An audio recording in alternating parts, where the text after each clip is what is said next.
El crucero Ondius ya ha cubierto la mitad de su travesía hacia Tenerife y se encuentra a unos 840 kilómetros de la isla. En nuestra web disponen de testimonios de los pasajeros que señalan que no cunde el pánico a bordo. Saludos, bienvenidos a Euronews Hoy. Mientras la Organización Mundial de la Salud insiste en rebajar la alarma por el hantavirus, asegura que no es una nueva COVID y recuerda que solo se transmite por contacto estrecho. Además, la azafata neerlandesa ingresada en Ámsterdam ha dado negativo, aunque Reino Unido y España investigan otros posibles casos. En Oriente Próximo crece la tensión entre Irán y Estados Unidos tras nuevos ataques con misiles y drones denunciados por Emiratos Árabes Unidos. Y Donald Trump amplía hasta el 4 de julio el plazo para negociar con la Unión Europea después de amenazar con reinstaurar aranceles más altos a los coches europeos.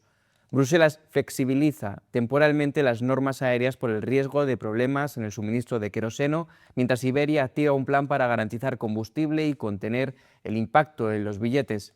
Además, Ucrania asegura haber atacado una infraestructura petrolera rusa en respuesta a los bombardeos de Moscú.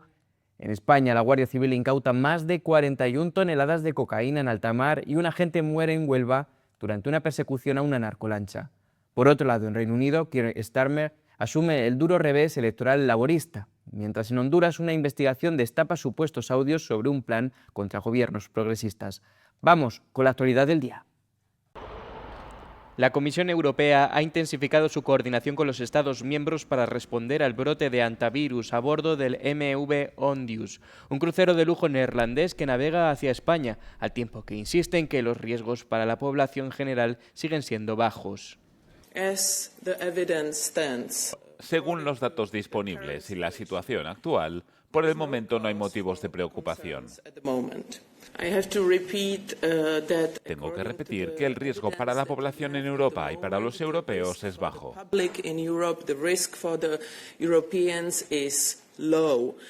Los esfuerzos de coordinación también incluyen al Centro Europeo para la Prevención y el Control de las Enfermedades, que ha enviado a un experto al barco, y a la Organización Mundial de la Salud. La Agencia Sanitaria Mundial ha afirmado que el brote de hantavirus no es el inicio de una nueva pandemia como la de la COVID-19. No se trata del próximo COVID, pero sí es una enfermedad infecciosa grave. Es una enfermedad infecciosa que si la gente se contagia y los contagios son poco frecuentes, pueden morir. El hantavirus hace referencia a un grupo de virus transmitidos por roedores que se contagian a los seres humanos principalmente a través de la inhalación de partículas en el aire procedentes de excrementos secos de roedores. La OMS afirma que los contagios de hantavirus entre personas son poco habituales. Estados Unidos e Irán intercambiaron disparos este jueves en el desafío más grave hasta la fecha de su alto el fuego de un mes de duración, pero Irán afirmó que la situación había vuelto a la normalidad. Las hostilidades se reanudaron mientras Washington esperaba la respuesta de Irán a una propuesta estadounidense para poner fin a los combates. Tras estos ataques, ¿todavía sigue vigente el alto el fuego con Irán? Sí, lo está. Hoy nos provocaron, les dimos una lección. Nos provocaron. A mí eso me parece algo insignificante. Las conversaciones van muy bien, pero tienen que entender que si no se firma van a sufrir mucho.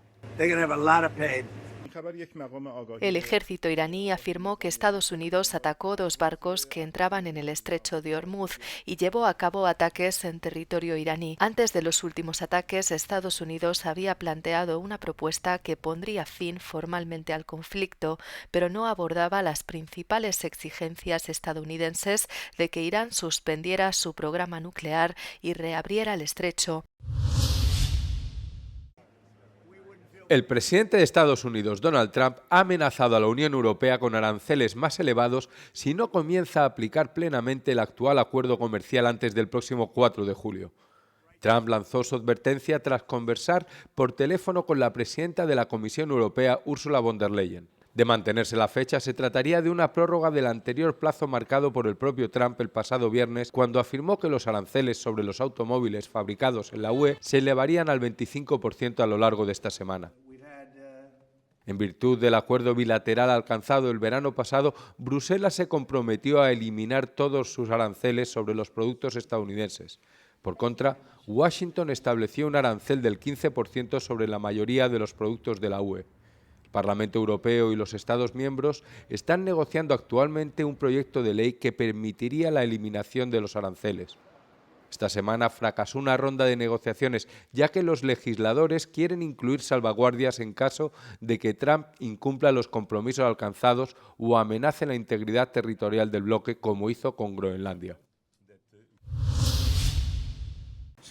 La administración Trump acusa a Europa de ser una incubadora del terrorismo en un nuevo documento estratégico en el que critica a la izquierda, a las personas trans y a lo que califican como una crisis migratoria que presuntamente azota al viejo continente. Se trata de la última crítica del gobierno estadounidense a Europa después de su nueva estrategia de seguridad nacional publicada recientemente, en la que recomendaban fomentar la colaboración con la extrema derecha europea para desestabilizar a sus respectivas naciones. El informe sitúa los cárteles de la droga de Centroamérica y América del Sur en el centro de los esfuerzos antiterroristas de Washington, pero, a pesar de ello, muchas de las palabras más duras del documento se reservan para Europa. La administración republicana argumenta que cuanto más tiempo aprovechen los grupos hostiles las fronteras abiertas, tal y como las califica el documento, más crecerán las culturas ajenas y el terrorismo en el viejo continente. La Casa Blanca también descalifica lo que considera como políticas e ideales globalistas y cree que deben terminar de inmediato para detener el declive que, según afirma, experimenta la Unión Europea. El secretario de Estado de Estados Unidos, Marco Rubio, ha sido recibido en el Vaticano este jueves apenas unas horas después de que Donald Trump lanzase nuevos ataques contra el Papa León XIV. Trump ha asegurado que el pontífice, nacido en Chicago, pone en peligro a la comunidad católica al apoyar, según dice, el programa nuclear de Irán. El Papa ha sido claro en su respuesta. Si alguien quiere criticarme por anunciar el Evangelio, que lo haga con la verdad, ha dicho. La audiencia del secretario de Estado de Estados Unidos con el Papa se considera una visita para limar asperezas con la ciudad-estado religiosa. El departamento ha asegurado que comparte el compromiso de la Santa Sede en promocionar la paz y la dignidad humanas, mientras continúan los bombardeos sobre el Líbano por parte de Israel y las amenazas contra Irán. Tras reunirse con el Papa León, Rubio también se ha querido ver con el secretario de Estado de la Santa Sede, Pietro Parolin, con quien ha analizado, dicen desde la Casa Blanca, los esfuerzos para lograr una paz duradera en Oriente Medio. Rubio se reunirá este viernes con la primera ministra italiana, Giorgia Meloni, en el Palazzo Chigi. Meloni calificó hace 3 semanas de inaceptables los ataques de Trump contra León XIV, pero esta vez, por ahora, no ha hecho comentarios. La visita de Rubio continúa con una reunión con la primera ministra Giorgia Meloni y diversos ministros. La Comisión Europea está considerando suspender las multas por metano a los productores de petróleo y gas durante la escasez de gas, situaciones de almacenamiento de emergencia o crisis importantes en el suministro de petróleo, según un documento filtrado al que ha tenido acceso Euronews. El borrador del texto establece que las sanciones no deben poner en peligro el suministro de gas o petróleo durante periodos de tensión en el mercado o de crisis, una medida que probablemente se considere una concesión a la creciente presión de la industria y los socios internacionales. Dada la creciente dependencia de Europa del gas natural licuado importado, a Bruselas le preocupa que una aplicación estricta de la normativa pueda tensar las relaciones con los proveedores, disuadir la inversión o desviar los cargamentos hacia mercados asiáticos más lucrativos. Sin embargo, es probable que los críticos argumenten que la UE está intentando evitar un enfrentamiento con los principales exportadores y empresas energéticas al incorporar una amplia flexibilidad en el sistema de aplicación de la normativa, lo que podría socavar la credibilidad de la propia legislación. El metano se genera a partir de la producción de combustibles fósiles o de la digestión del ganado y es un gas de efecto invernadero muy potente, con un potencial de calentamiento global más de 80 veces superior al del dióxido de carbono en un periodo de 20 años. La comisaria de Igualdad de la Unión Europea, Hadja Labib, se reunió con Euronews para hablar sobre los derechos de las personas con discapacidad y la accesibilidad en toda la Unión Europea. Nos encontramos ahora en mitad del plan decenal de la Comisión Europea para mejorar la vida de unos 90 millones de personas con discapacidad que viven en Europa. La BIP señaló que entre las peticiones más importantes se encuentran una vida más independiente y la inclusión en el mercado laboral. Vamos a poner en marcha una nueva alianza de la Unión Europea para la vida independiente, con un presupuesto específico, para apoyar a las comunidades basadas en los servicios en lugar de a las instituciones, para garantizar que las personas con discapacidad puedan vivir su vida de forma independiente y se trata de su dignidad, así como de su elección. En respuesta a una pregunta sobre el tema, la comisaria Labib también se refirió al cambio en el debate político hacia uno que hace hincapié en el poder y la fuerza y que considera las ideas de diversidad e inclusión como demasiado progresistas. Sí, me preocupa mucho porque soy comisaria de Igualdad y vemos un retroceso en lo que respecta a la igualdad de género. La discriminación es algo que debemos combatir porque esta no es la Europa en la que queremos vivir. La estrategia reforzada de la Unión Europea, presentada el miércoles, tiene como objetivo poner un mayor énfasis en la implementación, la ejecución sobre el terreno y el impacto real en la vida de las personas. Pero las asociaciones de personas con discapacidad de toda Europa han acusado a la iniciativa de la Comisión de no ir lo suficientemente lejos. Yanis Varoufakis, presidente del Foro Europeo de la Discapacidad, afirmó en un comunicado que la estrategia sobre discapacidad tiene las palabras adecuadas, pero carece de garra y de fuerza. Los resultados parciales de este viernes de las elecciones locales británicas muestran una noche desastrosa para el Partido Laborista en el poder del primer ministro Keir Starmer. Reform UK, liderado por Nigel Farage, ha ganado cientos de escaños. Hemos perdido a brillantes representantes laboristas en todo el país. Y eso duele. Y debe doler. Y asumo la responsabilidad. Farage describió los resultados como un cambio histórico en la política británica, mientras la popularidad de Starmer sigue cayendo en picado menos de 2 años después de asumir el poder. La imagen del primer ministro se ha visto dañada con los giros de 180 grados en sus políticas, las repercusiones económicas de la guerra con Irán y el controvertido nombramiento de Peter Mandelson como embajador en Estados Unidos. Mientras que el viceprimer ministro David Lammy advirtió contra cambiar de piloto durante el vuelo, los inquietos diputados laboristas ya están pidiendo un nuevo liderazgo. A medida que continúa el recuento en Londres, Escocia y Gales, aumenta la presión sobre Starmer para que fije un calendario para su salida. Con la llegada del calor, Portugal se prepara una vez más para la temporada de incendios. Cada año, el fuego arrasa miles de hectáreas, lo que convierte al país en uno de los más afectados de Europa. En Viseu, más de 700 efectivos de emergencias procedentes de 6 países europeos participaron en un importante simulacro de protección civil. Equipos de Chipre, la República Checa, España, Francia, Polonia y Portugal pusieron a prueba su capacidad de respuesta ante un incendio forestal a gran escala que se propaga rápidamente. El ejercicio contó con recursos reales sobre el terreno, operaciones diurnas y nocturnas y escenarios simulados que incluían zonas boscosas y áreas residenciales sin ningún riesgo para la población. Además de la extinción de incendios, el simulacro incluyó cursos de formación de evacuaciones, apoyo a las comunidades afectadas y coordinación entre los recursos nacionales e internacionales. Financiados por la Unión Europea, estos ejercicios tienen como objetivo el reforzar la cooperación internacional y preparar a los Estados miembros para responder a catástrofes cada vez más frecuentes y complejas. La situación de sequía en Hungría se está agravando cada vez más. En algunos lugares el suelo tiene un déficit de 120 milímetros de humedad. La escasez de agua es más alarmante en la Gran Llanura. Para paliar la situación y desarrollar un plan inmediato de gestión del agua, Péter Magyar ha pedido a László Gágyos, futuro ministro de Medio Ambiente del gobierno de Tista, que tome medidas. Debido a la sequía de abril, Gágyos ha instado a todos los que puedan a que se abstengan de cortar el césped al menos hasta mayo, explicando que un corte frecuente requiere mucho más riego. El portavoz adjunto de la Autoridad Nacional del Agua afirma que según las precipitaciones de los últimos 5 años, falta el equivalente a un año completo de precipitaciones. Ayer mismo hicimos una excursión con los guardianes del agua de Sarret a lo largo de la frontera rumana en Sarret, donde la autoridad responsable del agua ha estado trabajando con estos civiles desde hace más de un año para ayudar a conservar el agua en la región. Aquí, aprovechando las reservas de agua de los ríos Sebescoros y Beretio, distribuimos el agua a través de infraestructuras estatales, mientras que la población civil presta una importante ayuda en el dragado y la gestión del agua en los canales y, en coordinación con nuestros colegas, desvían el agua siempre que se puede.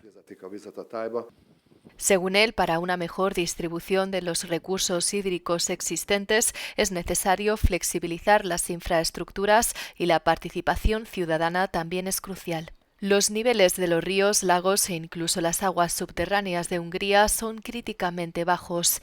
Si se desvía el agua del Danubio, solo será una solución temporal. Dado que la ciudad se ha construido en torno al turismo durante 50 o 60 años, necesitamos el lago Belens y el agua que ahora está disminuyendo visiblemente. Empezamos este año con 81 centímetros y ahora, por desgracia, el nivel del agua está en 66 centímetros. El nivel más bajo fue de 53 centímetros y lo alcanzamos el pasado mes de junio. El nivel actual del agua es entre 60 y 70 centímetros inferior al óptimo. Es una visión que ha hecho temblar a los visitantes durante siglos.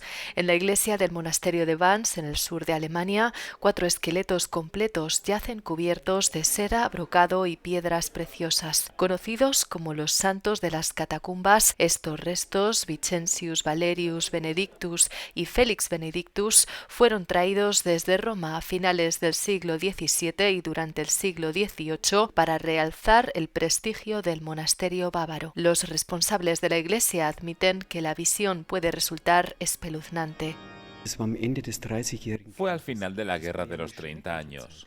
Una época terrible. 3/4 partes de la población alemana murieron. Las guerras y las plagas también fueron terribles aquí. Y a lo largo del barroco la gente intentó abrir la puerta del cielo. Por eso todo se diseñó con tanta belleza. Era simplemente una forma de escapar del presente que a menudo era tan terrible. Y por eso estos inquietantes esqueletos estaban tan bellamente adornados y representados de la forma más vívida posible. Estos cuerpos santos permanecen ocultos a la vista durante la mayor parte del año, escondidos tras paneles de madera. Solo se muestran en ocasiones especiales, como el Día de Todos los Santos, y sirven como un recordatorio dorado de una época en la que las reliquias eran el símbolo definitivo del poder espiritual. De la economía a la cultura, ¿de qué se sienten más orgullosos los europeos? En Europa, los motivos para sentirse orgulloso varían de un país a otro. Así lo revela una encuesta realizada a más de 30.000 personas de 25 países, incluidos 9 países de la UE, que revela qué es lo que más enorgullece a sus ciudadanos. En Francia, una 1/4 parte de los adultos se enorgullece de su arte y su cultura. Otros se enorgullecen de su gastronomía con vinos y quesos de fama mundial. Grecia lidera el orgullo histórico con un 37% que destaca su civilización antigua, sus filósofos y el heroísmo de sus antepasados. En Hungría el sentimiento de orgullo está muy dividido. El 23% afirma no estar orgulloso de su país, mientras que otros tienen en gran estima su historia y su pueblo. Hungría destaca como uno de los pocos países donde las respuestas negativas están a la par con los motivos de orgullo más populares. Italia destaca su arte y su cultura con un 38% que elogia su patrimonio renacentista y su arquitectura emblemática. El orgullo de Polonia reside en su historia, en la lucha por la independencia y su papel en los asuntos internacionales. Los españoles están muy orgullosos de sus gentes, destacando su solidaridad, así como lo trabajadores y acogedores que pueden ser. Por último, suecos y neerlandeses se enorgullecen de su sistema político, mientras que los alemanes ensalzan su democracia y el sistema federal del país. Como una portada creada con inteligencia artificial engañó a la política francesa.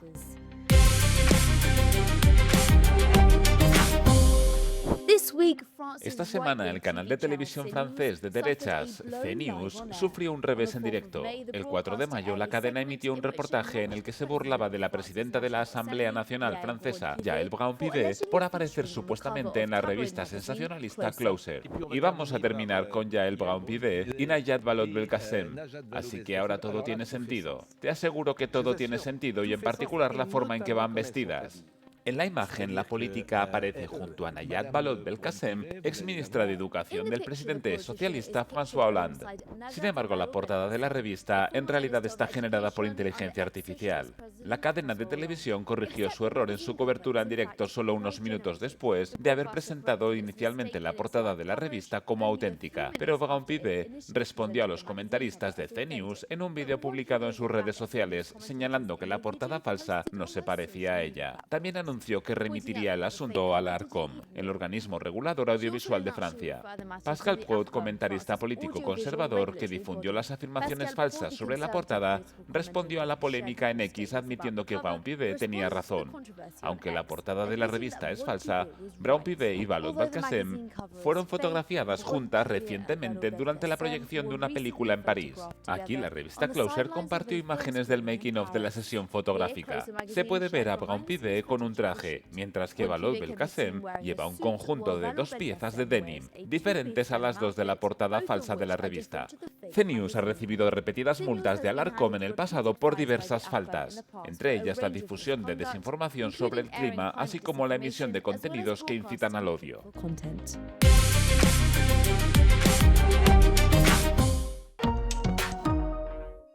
Hasta aquí el informativo de este viernes. Gracias por seguirnos y por todos los me gusta que nos dejan. Se quedan con el tiempo y el no comen del día, en el que verán el rescate de unos osos pardos en Armenia que vivían en duras condiciones de cautiverio.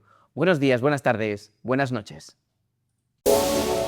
Euronews, el tiempo.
So